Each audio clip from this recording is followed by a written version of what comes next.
Hello, everybody. Thank you so much for being here. My name is Denise Green. I was one of Rachel's professors, and I direct the costume and textile collection where she worked for the 3 years she was here with us. I'm going to MC this event, and I'll give my remarks at the end. So I'm going to now introduce the interim dean of the College of Human Ecology, who's going to welcome us all, Rachel Denifin.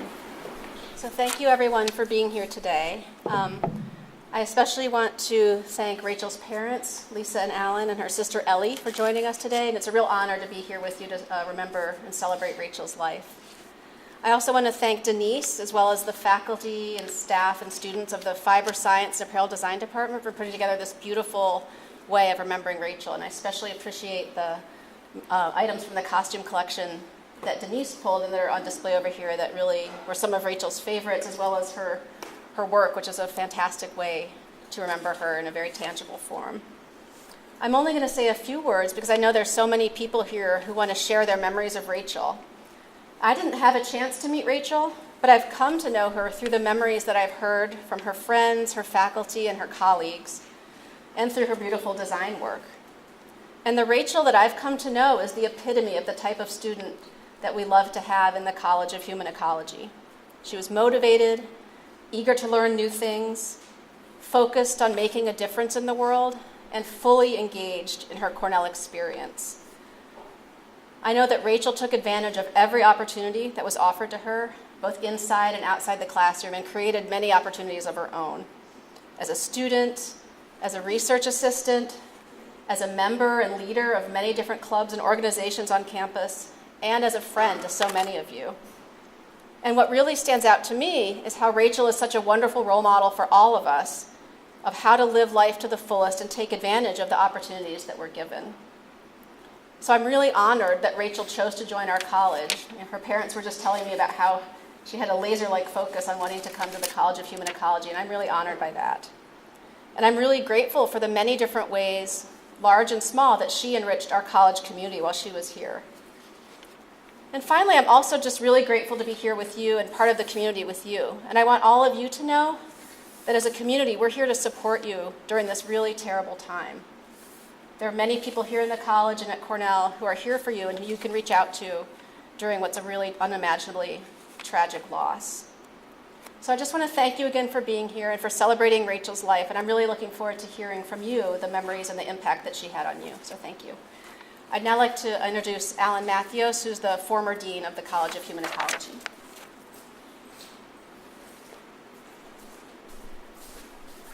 Thank you, Rachel, and I want to also thank parents and family for sharing with us this ability to begin the healing process for all of us, because losing such a treasured member of our community has ripple effects, and this is part of the process that helps us all. So thank you so much.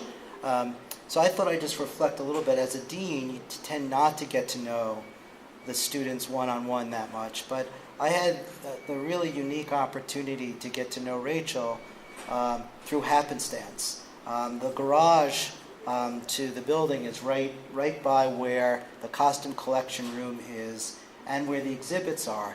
So faculty work in summers, despite what my mother would always ask me, what do you do all summer? I say, well, I actually work. And when I would leave the building at odd times, I would often, one summer, run into Rachel working in the collection.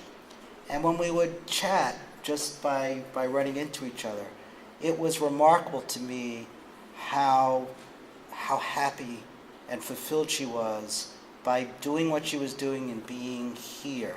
And as a dean, this is truly, nothing is more meaningful than hearing that the experience students have here is that meaningful to them. So I'd actually get home, and when I talked to my wife that day, I said, I just ran into the most awesome student. She's just here in the summer, just embracing what this place and what this college is all about. So she had an impact on me, and she wouldn't even remember these conversations probably, but she had a a big impact on me. And then the second way I got to know her was through the Go Figure exhibit that she did, and she was working constantly and relentlessly on pulling this together. So once again, as I'm leaving work, heading to the garage, I would run into her, and again, the excitement that she would bring to this exhibit, and how enthused she was, the thoughtfulness that went into it, the booklet that she created to describe the exhibit. This was something really special, and I learned from her about what excitement about mission means, and how what a special person she was. So every student makes such a contribution to this community, and you never know in just casual conversations what your impact is on others. And she had a big impact on me. Leaving work and ending work with those conversations was something that I appreciated at the time, and given what happened and the tragic thing happened, it will be seared in my memory forever. Thank you.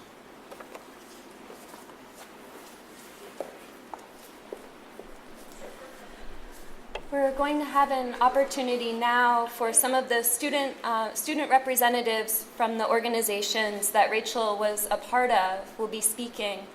And I also want to let all of you know that at the end of the service, after those who are on the program give their remarks, we'll also have an open floor for anyone who wishes to share a memory or a statement in any way. You'll have an opportunity to do that as well. So now we're going to begin with Hansika from the Cornell Fashion Industry Network. Please, Hansika, come up. And she'll be giving a statement. As many of you know, Rachel was actively involved in what was then Sci-Fi and is now CFIN. Thank you, Hansika. Thank you, everyone, for coming, and thank you especially to Rachel's family. It really means a lot to be able to celebrate her life. I've had the honor of knowing Rachel since my first day in fiber science and apparel design when we met at orientation. We had class together, and we were both involved in both the Cornell Fashion Collective and the Cornell Fashion Industry Network. I watched her quickly establish herself as a leader across campus, especially in our fashion community. I worked closely with Rachel on the executive board for CFIN our sophomore year, which is when I truly got to know Rachel as the hardworking, cheerful woman she was. She was the secretary, which meant she made everything happen, and she did her job so effortlessly that no one even noticed how much she did.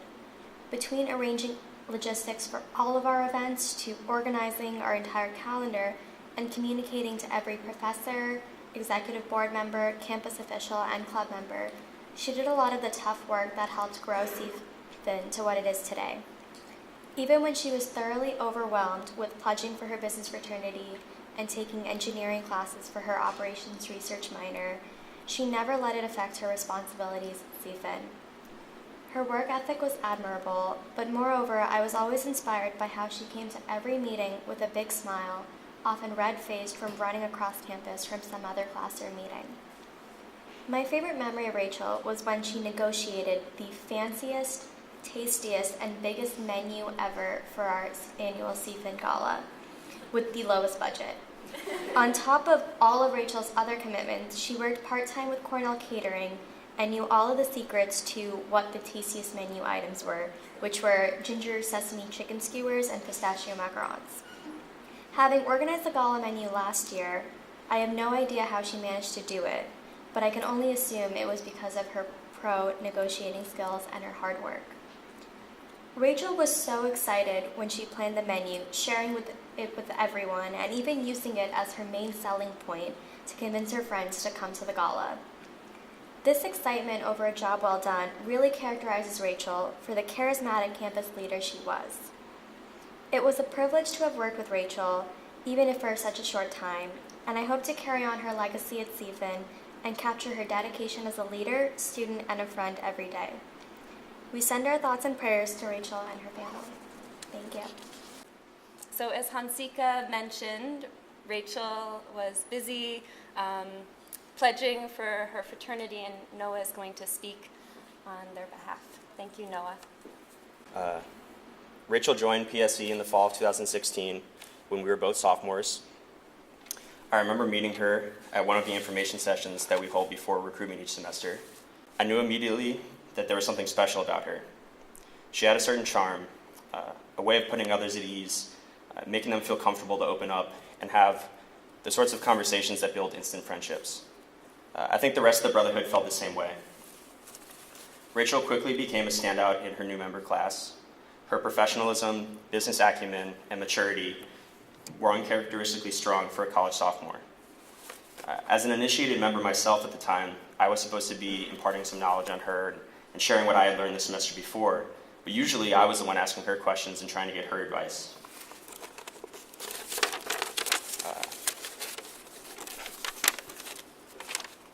As an initiated member, Rachel was beloved by everyone. Now, I don't think it's unusual in a large organization for people to tend to coalesce into smaller groups or cliques, and PSE is no exception. But Rachel was a part of all of those groups. She was everybody's close friend. And I think that speaks strongly to her magnetism, her warmth, and her compassion. She was elected Vice President of Public Relations last fall and began her term in the spring semester while she was away from campus working in New York. For most people, I think that physical separation would have caused a sense of complacency and a lack in motivation. Rachel, however, was not most people. She had a certain tenacity and a drive to get things done. While working a full-time internship and commuting to the city from her home, Rachel somehow found the time to redesign all of our recruitment marketing materials and to design, order, negotiate the price, and distribute an apparel order, which includes the hat I have with me here. She was the type of person that you could rely on.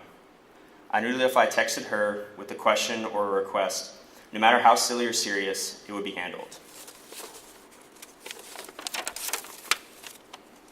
She was also the first person I would go to for fashion advice. I can't tell you how many times I would call or text her when I was getting ready for an interview or a PSE event or even a formal just to ask her opinion on my wardrobe selection. I even asked her to draw an intricate fake tattoo on my face last Halloween as part of my Viking costume. She said yes without hesitating and took to it with her trademark passion and can-do attitude. She even refrained from hanging out with our other friends that were with us that night because she wanted to make sure that the tattoo looked perfect, and it did, let me tell you. That's how Rachel was. When she decided she wanted to do something, she was going to get it done, and she was going to do it in the best way. She was also always there to help out a friend. When I think about everything that she accomplished, not only in the short time I knew her, but in her entire life, I can't help but think that she somehow figured out how to add more time into the day. Honestly, I think she was superhuman in that respect. And looking around at all of you, I'm equally amazed that one person was able to touch so many lives. I remember thinking the same thing at her service in August. And for those of you who weren't there, the synagogue was packed with people. And I thought, wow, it's not an everyday thing for one person to mean so much to so many. And Rachel, as we all know, was not the type of person you meet every day. One of the other thoughts that went through my head that day was, how lucky am I to have known Rachel and to have called her a friend? And that brings me back to PSE. Being a part of this organization has come with ups and downs. I've learned a lot, I've made great connections, I've made a fool of myself, and recently I've struggled with some serious bouts of anxiety for my role as president. But there's one thing I've gotten out of PSE that I value above all else, one thing that has made it all worth it, and that is the opportunity to have known Rachel and to have called her a dear friend. Every day without her is hard. I wish so badly that I could hear her voice and her giggle again. I could hang out with her, Rob, my other housemates like we used to, and just like I thought we would be. I could send her a text asking what I should wear to my interview on Monday, to make a statement but not be too bold. I could see more of her amazing ideas, or more of the amazing ideas she had for PSE materialize. I could ask her to draw another face tattoo for me when I inevitably dress up as a Viking again this Halloween. But sadly, all of those things will have to wait. Despite the sadness and heartache I feel about the loss of Rachel, I feel fortunate.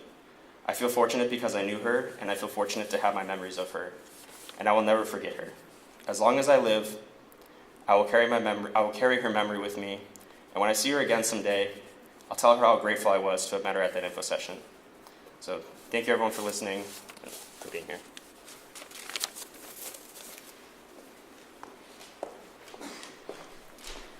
Thank you so much, Noah. Next, we'll have Lydia Calagore and Tori Peach from the Cornell Costume and Textile Collection will speak about their memories of working with Rachel. Hi, everyone. Thank you so much to Rachel's family for being here today. My name is Lydia Calagore, and I'm a sophomore in FSAD. Tori and I both had the pleasure of knowing Rachel through our work together in the costume collection. When I first joined the costume collection as a research assistant in the fall of my freshman year, I knew two things about Rachel beyond her sweet smile and warm laughter. I had heard that she spent her entire summer researching the collection and that at 20 years old, she was curating her own exhibit. She was already famous before I had the pleasure of getting to know her.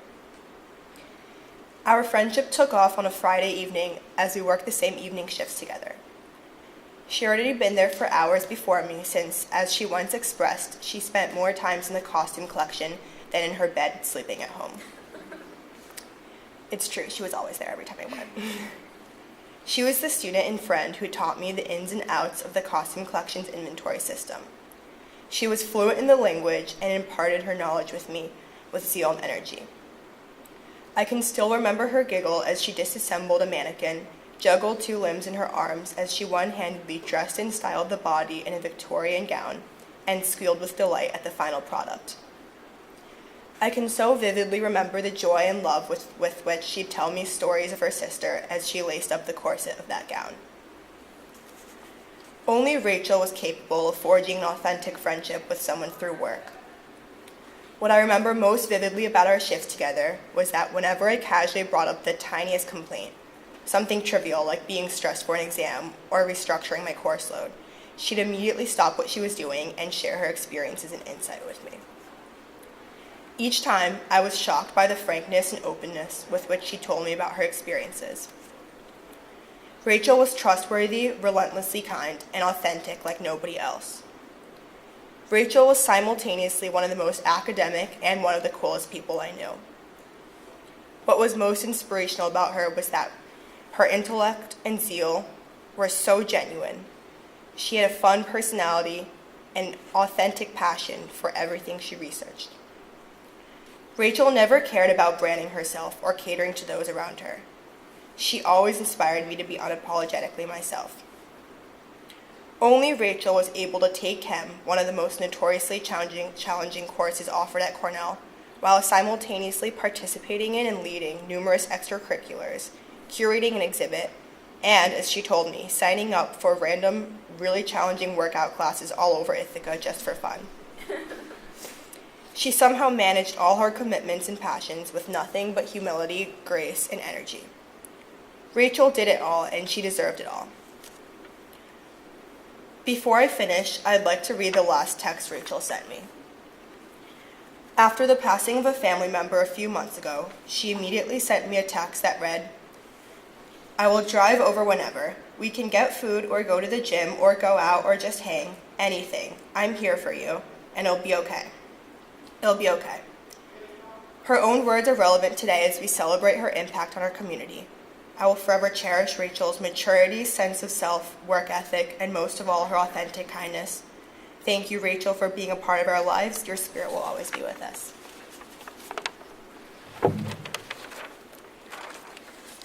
Hi everyone, my name is Tori Peach and I'm a senior in FSAD. I knew Rachel through our work together in the Costume and Textile Collection, and it was always a pleasure to be scheduled for the same shifts. I remember wishing our work hours overlapped more, just so I could have the chance to hang out with her.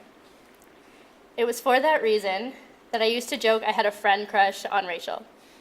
While I would have been mortified had she ever found out I said that, and I'm a bit embarrassed to announce it to all of you, I feel it best encompasses her impact on me. Rachel was welcoming, kind, funny, and effortlessly cool. She was the kind of person whom you were coworkers with, but with whom you knew you wanted to be best friends. As a transfer student at Cornell, I found myself struggling to orient myself within its social structure.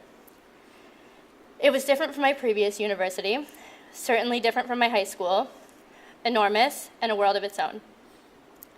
I recall once sharing those sentiments with Rachel and our friend Claudia at Professor Green's end of semester party. To this day, Rachel's advice has stuck with me. Rachel reminded me I didn't owe or have to prove myself to anyone. She reminded me that it's fine to do my own thing and to have my own interests, and that I didn't actually need to find a place in Cornell's social hierarchy in order to feel at home. These pieces of advice, that at times I feel I'm just beginning to utilize now, exemplified Rachel's unique maturity and way of living. The counsel she offered as a sophomore is advice I'm now just beginning to offer as a senior. Rachel's impact on me, however, surpassed the merits of spending time together in the collection or engaging in some relatable girl talk that afternoon. She was admirably ambitious, driven and motivated, and above all, passionate. While I admittedly have complained about documenting all the painstaking details of fabric structures or manufacturing while accessioning garments in the collection, it was truly just what Rachel loved to do. Because of her passion, Rachel launched one of the most successful exhibitions the collection has ever seen. Go figure. Our once tiny exhibit openings, with our small table of Wegmans catering, were now replaced with an event so crowded it practically resembled a mosh pit. Rachel's large crowd wasn't there without reason. Her comprehensive exhibit was well curated, expertly executed, and alive with the passion she put into it. It felt as if her mannequins would come to life. Feeling so compelled by her work, I applied for the Charlotte A. Jerusik Research Fellowship last December, submitting my application for an exhibit that I hoped would launch exactly 1 year later, a response to the dialogue she'd begun. I hope this event well signifies the inspirational person Rachel was, even just to those who had a friend crush on her. Academically, artistically, and personally, Rachel was a light in this department, and her signature laugh is something I carry with me every day. Thank you.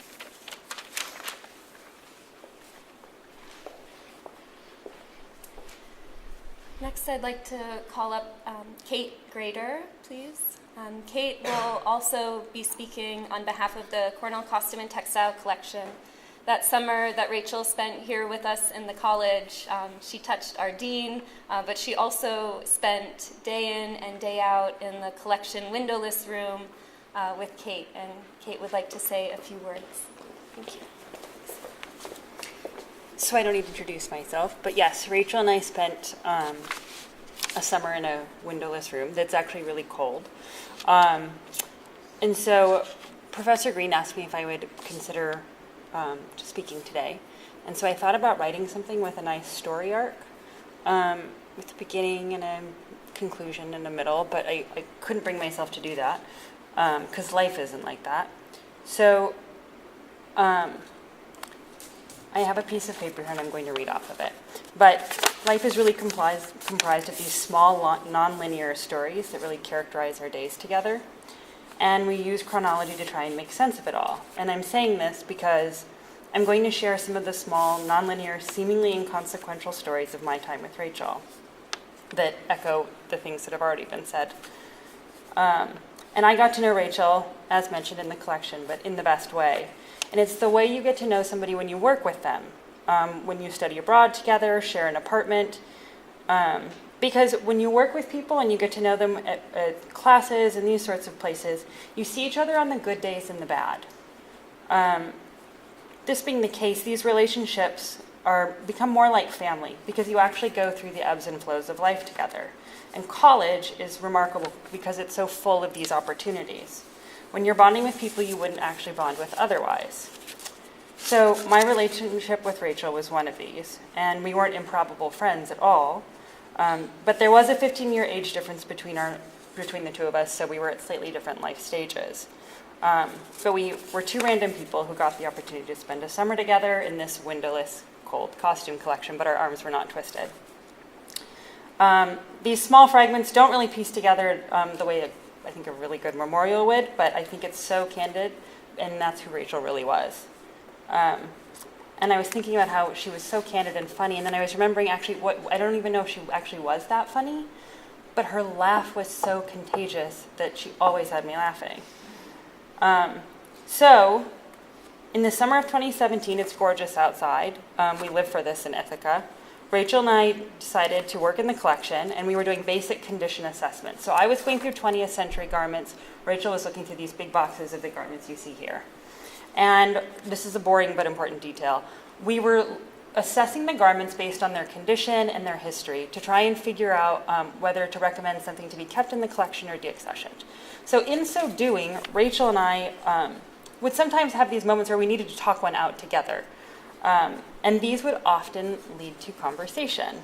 So many times the conversation would be about the exhibit, so go figure.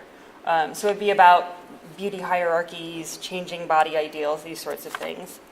And Rachel would invariably recommend books for me to read immediately. I should also point out that, like many people have already said, Rachel, despite the fact that I was 15 years her senior, often felt like my life coach.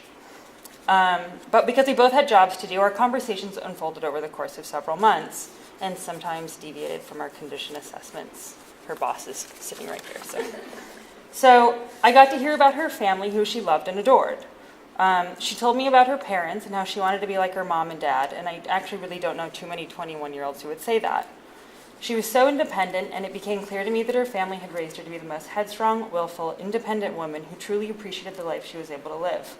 Like her mom, she told me she wanted to work. She felt that a woman had so much to contribute in society, and it was important to have a career. I remember hearing about her mom, who visited Ithaca and stayed at the Statler, which was A, amazing because you get to have a mini on-campus vacation with your mom, and B, the Statler has significantly better air conditioning than some of our student apartments. I got to hear about her boyfriend, the swimmer who went and got mono at the beginning of the swim season. These are the sorts of details that I got to hear about things. I remember her telling me about how he took her swimming at First Dam.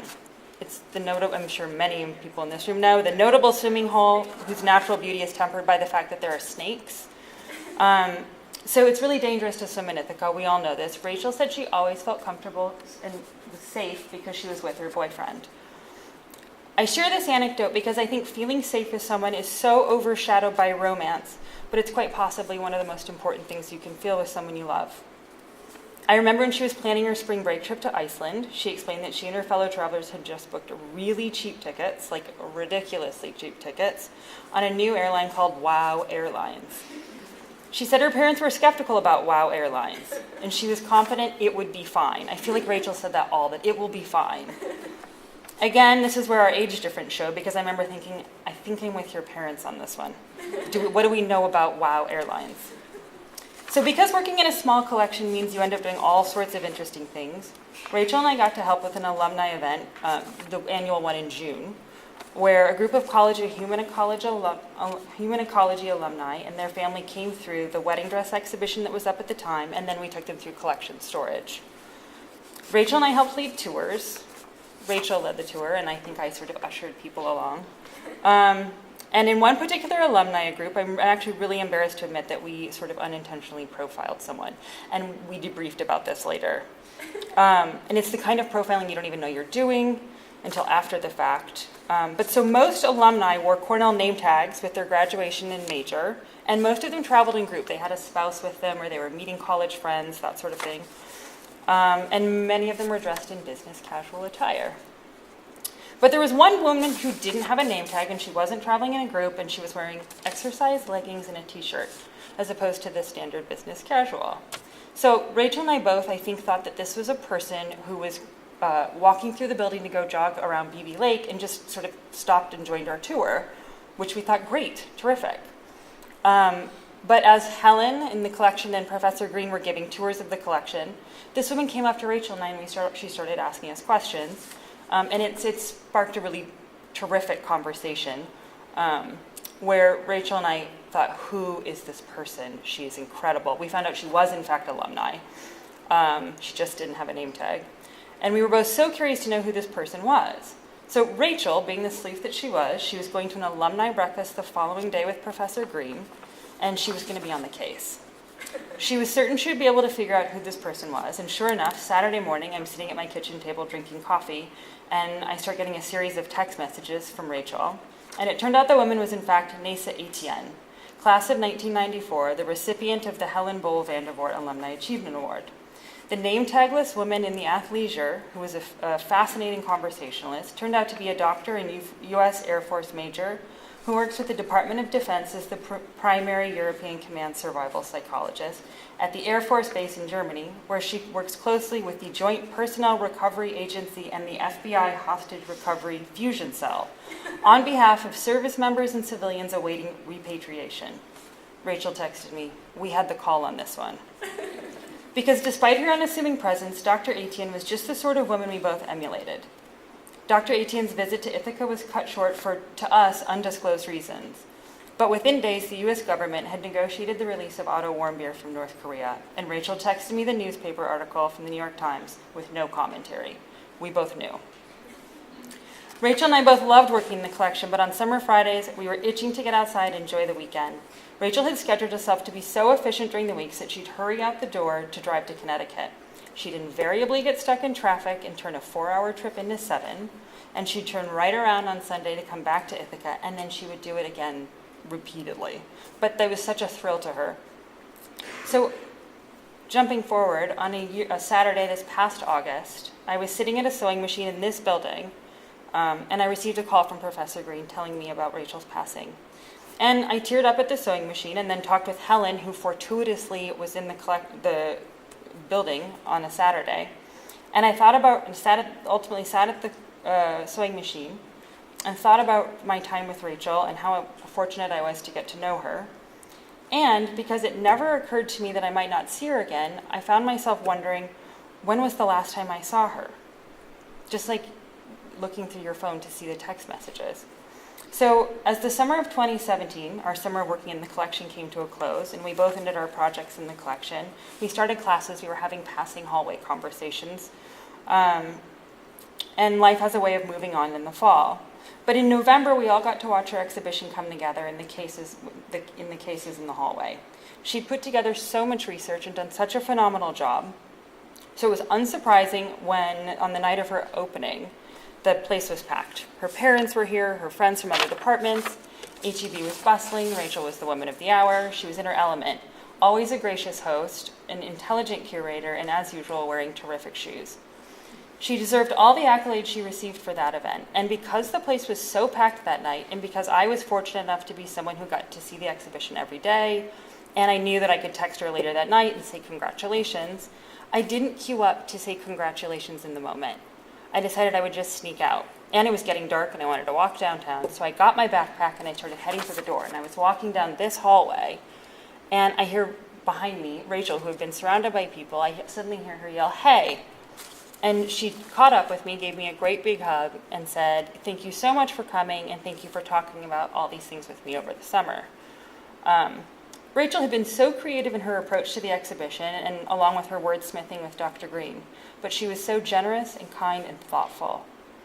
I felt so proud of her, partially because it was so obvious this exhibition was the beginning of a brilliant career. She said she was going out to dinner with her parents after the opening, and I told her to have a great time. I had no idea the last time I would see her.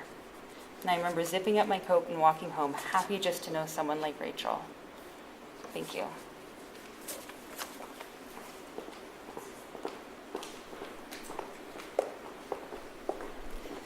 Rachel's faculty advisor, Dr. Tasha Lewis, is on sabbatical at the moment, but she sent a statement that is going to be read by Professor Ashnow. So I did not have the pleasure of having Rachel in a class, so I knew her as a cheerful presence in the hallway and her work with CFC and sci-fi. But Tasha, who was my student at one time, had the great pleasure of having her having a much better, closer relationship with her. So this is what Tasha writes. "Thank you for a great semester. This is what Rachel wrote to me after serving as a teaching assistant for one of my classes. It was gracious and heartwarming, and it's how I remember Rachel best. She had been the first student to respond to my request for a teaching assistant, and I thought to myself, I'm so glad Rachel wants to do this. She's super smart and so pleasant to work with.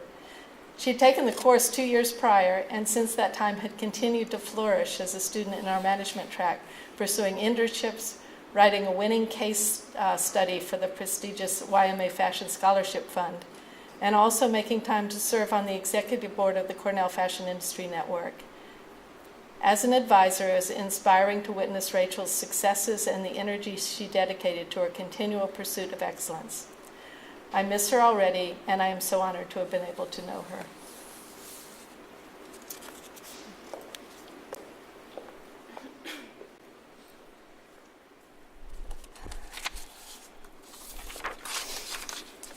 I'm going to share a statement, and then we'll open the floor to all of you to share your remembrances of Rachel. There's a great myth that professors do the educating around here and the students do the learning. I think I even believed this myth for a while.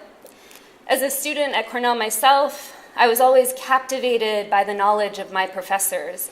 I think so much so that my hands would become sore from trying to keep up with note-taking.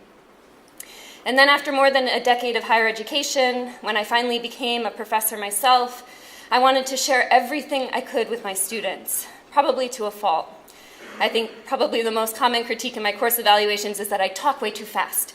But I wanted to squeeze it all in because I really believed I had this responsibility to share as much knowledge as possible and to give feedback and criticism that would, in a kind of tough love sort of way, help my students to improve their scholarship, whether it be design, curatorial work, or research. But along the way, this myth of the student as learner and professor as authority was exposed as just that, a myth, a fallacy, a delusion. Because in these last 3 years, I've learned more from Rachel about the things that truly matter in life, what it means to be a genuine, joyful, and a caring person. Somehow she simultaneously balanced these delightful qualities with an ability to achieve great success. And on top of that, she so graciously shared her successes with the people she loved and the people that supported her along the way. A lot of people in this world succeed by bulldozing, or by walking all over other people, or they succeed at the expense of their own health and well-being, ending up tired and worn out, adrenaline junkies. But Rachel taught me that there was power in kindness, that there was strength in calm, and that there was courage in humor. If she was stressed, she never seemed to show it. She showed me how to live with a lot more lightness. She loved to laugh, and that infectious giggle could penetrate even the most tired and worn out among us. Now, don't get me wrong, Rachel took things very seriously. She was passionate and determined in her work, but she was someone that could do all of that without being frantic or ruthless. She was always kind and considerate, but she was very powerful. They say that March comes in like a lion, and Rachel Hope Doran was born on the first day of March in 1997. This folkloric idiom was used in the 19th century to predict weather. You know, that the continued roar of winter would bring in the month of March. And actually, in fact, I looked it up. March 1st, 1997, there was this crazy tornado outbreak that tore across Arkansas. But in Rachel's case, the roar was not in any way destructive or necessarily an externalized roar, but a passionate roar from within, which enabled her to achieve so much in a life cut far too short. I wish I had known Rachel as a child or as a young teenager. When Rachel came to us at 18 years old, she was already accomplished. She was an entrepreneur with her own company, Rachel's Rags. She was a costume designer in her theater, and she was a fashion designer in her own right. And you can see some of her fashion designs over here today and as well in the display cases.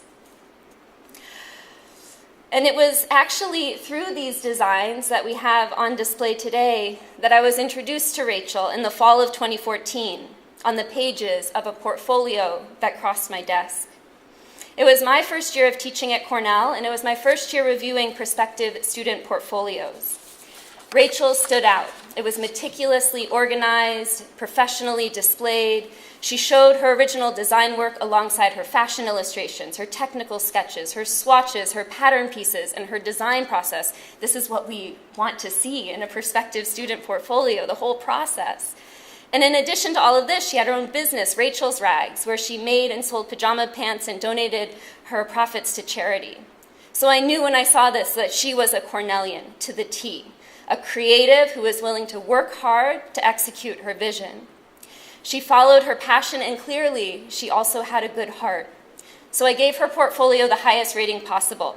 I actually gave it higher. We can go 1 to 7, and I gave it a 7+. And so her portfolio stayed with me that following fall. And after she was admitted to our program, she wrote to me to ask about a position in the costume collection. And once a position became available in November, I wrote back and asked if she was still interested. And she came to my office, and I finally put 2 and 2 together that she was, in fact, that Rachel of Rachel's Rags, the costume designer for Staples Players, and I gave her the job on the spot. And that first year, she worked on a project with us, with the Digital Consulting and Production Services Group at the library. And she had to prepare mannequins for photography, which we were doing to improve our digital database. And this was no small task for a freshman because it required immense research. These weren't just any fashion designs. They were costumes from indigenous communities from all over the world. So she had to learn how to put together these different ensembles of traditional dress from across the globe. And out of this project, she wrote a very compelling blog post about a traditional Kachin garment from Myanmar, now Burma, that was collected by a missionary in the 1930s. And I remember being so touched by her deeply contemplative writing and the ways in which she so thoughtfully and delicately engaged with the topic. I remember her sitting in my office and her concern, and she's like, but kind of grappling with this concept that the missionaries were trying to supplant indigenous belief systems, but at the same time, why were they collecting these remnants of the past they were trying to get rid of? And she wrote about it in such a kind and productive yet critical way. I was so impressed. She would go on to become one of our most prolific blog writers. She wrote about everything from concert t-shirts to 19th century dresses, and along the way, she picked up accolade after accolade. In the fall of 2016, I worked with her on a submission to the YMA Fashion Scholarship, and she won that YMA scholarship. And then she won a Human Ecology Summer Research Stipend. And then she won the Charlotte Drusick Undergraduate Research Fellowship. And then, most recently, she was named an outstanding student for the 2017-2018 academic year in our department. And yet, none of these accolades went to Rachel's head. It was actually just the opposite. She worked harder and harder.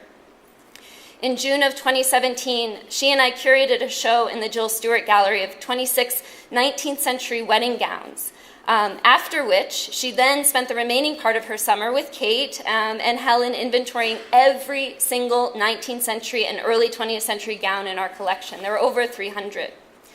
And of her summer, she wrote, quote, "There's no better way to enjoy a gorgeous Ithaca summer than to spend your days in a windowless room. You may think I'm kidding, but I chose to trade sunshine, gorges, and waterfalls for 19th century dresses. No regrets," end quote. And that was how Rachel lived. She lived with a great sense of humor, dedication to her passions, and with no regrets. And this energy touched anyone she came into contact with. When Rachel passed away, I received numerous emails from alumni who had met Rachel briefly at one point or another at one of our costume collection events. For example, Seth Lehrman from the class of 1991 remembered vividly the reunion weekend tours that Rachel gave in the costume collection. He wrote, quote, "I recall Rachel was so informed, engaging, and warm as she spoke with us and shared her interests with our group. She made the costume collection and the history behind it fascinating and relatable to us all," end quote. Our colleagues at the Seward House Museum in Auburn, New York, where Rachel also inventoried their 19th century dress collections that same summer, wrote to share their gratitude for her work and their gratitude for having just had the opportunity to meet her and to be touched by her infectious joy and energy. As she continued that summer to document, dress, and photograph all of these gowns, she, like a true fashion historian and a true researcher, she kept very detailed notes. The exhibit that we've put together today in many ways was really curated by Rachel. So please have a look at them, and you'll see in her inventory, she kept this column where she kept all of her personal musings about the different gowns, and we've included some of them in the labels. And she lamented that she couldn't include all of these gowns in her exhibition. And I think she would have wanted all of you to see these, to share in and appreciate all of their beauty. That was what Rachel was about making the world more beautiful. My colleague Kim Phoenix, who also worked closely with Rachel, and she wanted to speak today, but she lost her little sister Jenny at the same age of 21, and she just wasn't sure she would be able to get the words out. But when Kim lost her little sister, someone told her this: she had to get a lifetime of living into 21 years. And that resonated for me in thinking about Rachel, because she did so much in her time with us, and we've learned so much from her. She often spoke about wanting to be a feminist leader, to make change in the world, to have an impact, and to be a positive example to others. And because she lived a lifetime of living in 21 short years, we can honestly say that she did just that. She made an impact with her research and her exhibition, and she made an impact by touching each and every one of you in this audience today. We've made her exhibition into a book, which you'll please have a look at the table over there. And we invite all of you to see the book, and we have copies for Rachel's family and her friends, and are happy to make more copies for anyone that would like to have them. And then her exhibit is going to live on in a website, which is going to be hosted by the Cornell University Library. And her blog posts, of course, are going to remain online for all to read. And when we renovate our storage area next summer, we plan to include a memorial plaque for Rachel in the section of our collection that houses all of the beautiful gowns that she loved so much. Rachel will never leave us. We will carry on her work, her passion, her kindness, and all of the things that she taught us about humanity and about joy. Whenever I start to take myself too seriously, which I probably do far too much, exhaust myself with the cult of busy, or feel that creeping sensation of stress, I will remember Rachel's giggle, and I will remember her warmth. I want to thank you, Alan and Lisa and Ellie, for your generosity in sharing Rachel with us these past 3 years. And thank you to Rachel for being my professor, for teaching me how to be kind and joyful, how to laugh, and how to live life to the fullest. No regrets.